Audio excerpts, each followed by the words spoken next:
On a tendance un petit peu à oublier aussi que l'alcool est en lui-même un toxique. Donc réussir à mettre un petit peu les choses à leur place de temps en temps, ça fait pas de mal. Fais la suivante. Allez, c'est parti. Ouais.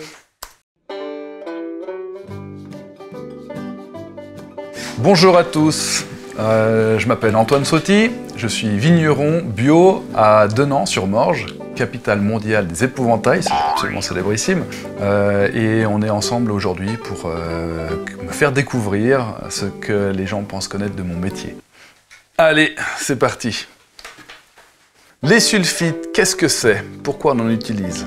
Ça, c'est une bonne question. Alors, je sais qu'il y en a dans le vin, je sais que c'est pas bon, je sais que ça fait mal à la tête aussi, les sulfites, mais sinon, non, je sais pas vraiment ce que c'est derrière.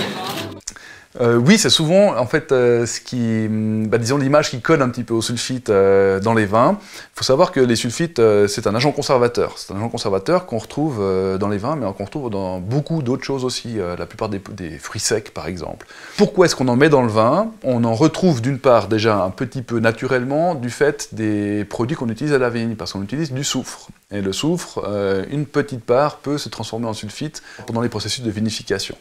Mais on en met dans les vins simplement pour stabiliser les vins au niveau biologique, c'est-à-dire pas qu'il y ait des vins qui repartent en fermentation par la suite en bouteille, etc. Et comme antioxydant, en fait, simplement pour la conservation des vins. Souvent on incrimine les sulfites dans les maux de tête qui découlent d'une consommation excessive d'alcool. On a tendance un petit peu à oublier aussi que l'alcool est en lui-même un toxique. Donc réussir à mettre un petit peu les choses à leur place de temps en temps, ça fait pas de mal. Fais la suivante. Allez, c'est parti. Ouais. Quelles sont les différences entre la viticulture conventionnelle et biologique?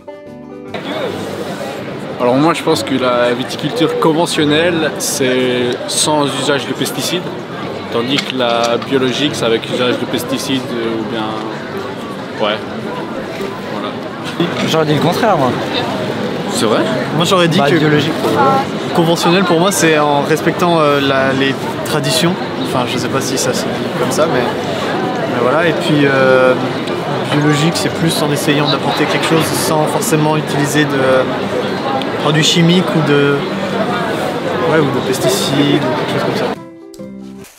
Ouais, alors celle-ci, j'ai l'impression que voilà, c'est un petit peu confus encore pour les gens.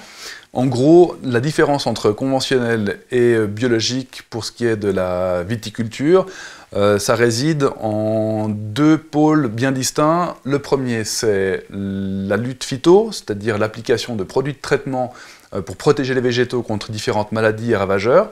Cette lutte se fait toujours par des produits. Par contre, il y a une différence entre les produits qu'on a le droit d'appliquer en bio ou ceux qu'on a le droit d'appliquer en conventionnel. En conventionnel, on a recours à des molécules de synthèse, et ces molécules-là sont interdites pour la culture biologique. Et puis l'autre pôle, c'est le pôle fertilisation, c'est-à-dire engrais. En bio, on n'a pas recours aux engrais minéraux, alors qu'en conventionnel, on a le droit de les utiliser. Selon vous, combien de temps faut-il avant que la vigne ne produise du raisin pour la première fois? Attendez, quand on l'arrache, il faut 5 ans. Je dirais plusieurs années, 2 à 3 ans. Pour moi, pour qu'une vigne produise du raisin, je pense qu'il faudra 3-4 ans, mais je sais pas du tout, je dis ça au feeling. Bon, c'est à peu près ça, ouais. On dit 5 ans pour avoir une production régulière qui soit à peu près à la hauteur de ce qu'elle va donner pendant toute sa vie, donc une production moyenne correcte. 3-4 ans, c'est en général la troisième année la première vraie production. Avant ça, on élimine le raisin de la souche pour pas qu'elle s'épuise à produire du raisin, alors que ce qu'on souhaite, c'est plutôt qu'elle se développe au niveau végétatif. Donc on va couper les grappes pour que son architecture en fait occupe l'espace qu'on veut qu'elle occupe pour ensuite produire de manière plus harmonieuse et régulière. Donc les gens sont sur cette question-là en tout cas très bien informés. Qu'est-ce qu'un cépage et qu'est-ce qu'une vigne?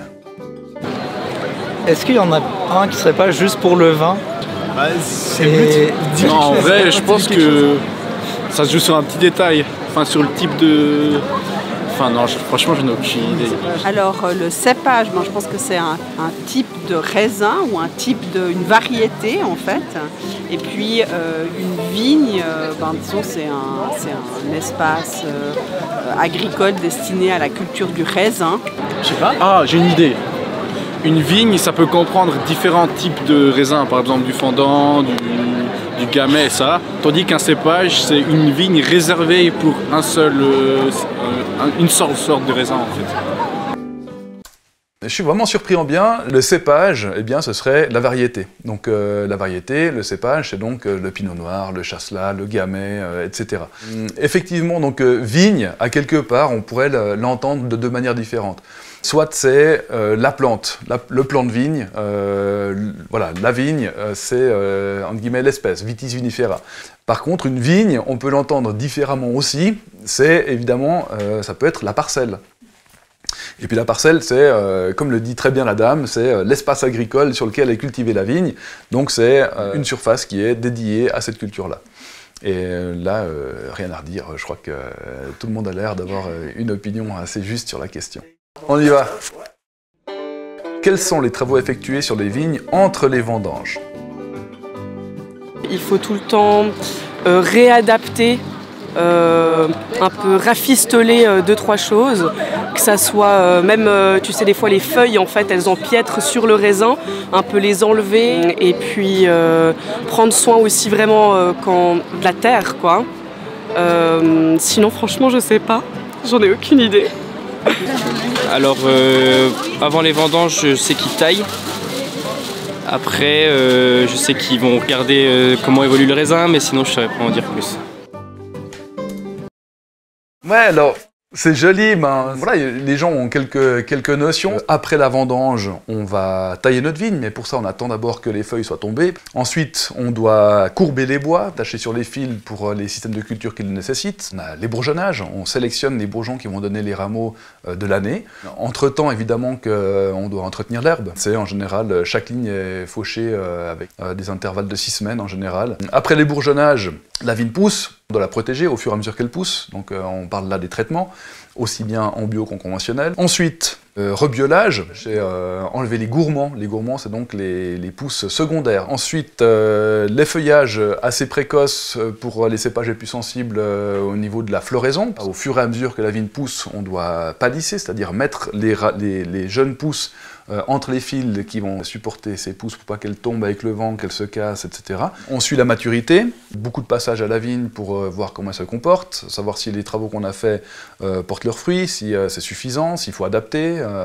Ouais, trop fort rien, c'est pour ça qu'on essaie de s'occuper un petit peu ailleurs. Après, il y a pas mal de vignerons qui sont également en caveur, et puis il y a la vente du vin, il y a le suivi des vinifications, des fermentations, les mises en bouteille, enfin il y a du boulot, il y a tout ce qu'il faut, on n'a pas le temps de s'ennuyer. Mais alors moi, je suis hyper content. Je suis hyper content de voir que les questions qui étaient posées n'étaient pas forcément des questions évidentes. Et ce qui ressort de ce que j'ai pu voir, des différentes réponses que j'ai pu entendre, certaines un petit peu farfelues, d'autres beaucoup plus objectives, eh bien, dénotent un intérêt certain de la plupart de ces gens, non seulement pour le monde de la vigne et du vin, mais surtout pour le monde de la vigne et du vin suisse.